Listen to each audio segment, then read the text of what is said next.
నమ్మకంతో విశ్వాసంతో ఓట్లేసిన ప్రజలకు సంక్షేమ పథకాలు అమలు చేయాలి, అభివృద్ధి కార్యక్రమాలు చేపట్టాలి, పారదర్శకమైన పరిపాలన అందించాలి.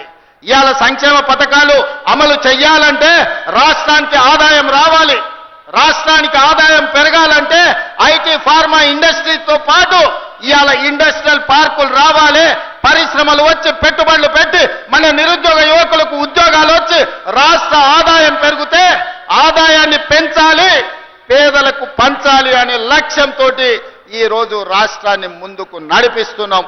ఇవన్నీ చెయ్యాలి అంటే ప్రతిపక్షాలతో సహా కేంద్ర ప్రభుత్వ సహాయం కూడా కావాలి. అందుకే ప్రతిపక్ష నాయకుడికి నేను విజ్ఞప్తి చేస్తున్నా, రండి శాసనసభకు మాట్లాడండి, మీ 40 ఏళ్ల రాజకీయ అనుభవాన్ని మాకు సూచనలు ఇవ్వండి. ఎక్కడైనా మేము తప్పు చేస్తే సరిదిద్దుకోవడానికి మాకు సూచన చెయ్యండి.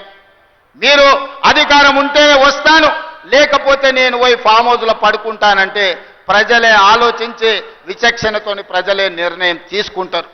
ఇవాళ మేము 10 ఏళ్ళు ప్రతిపక్షంలో ఉన్నాం, ఎమ్మెల్యేగా ఉన్నా, ఎమ్మెల్సీగా ఉన్నా, 20 ఏళ్ల నుంచి నేను జడ్పీటీసీగా పనిచేసిన, ఎమ్మెల్సీగా పనిచేసిన, 2 సార్లు ఎమ్మెల్యేగా పనిచేసిన, ఓసారి ఎంపీగా పనిచేసిన.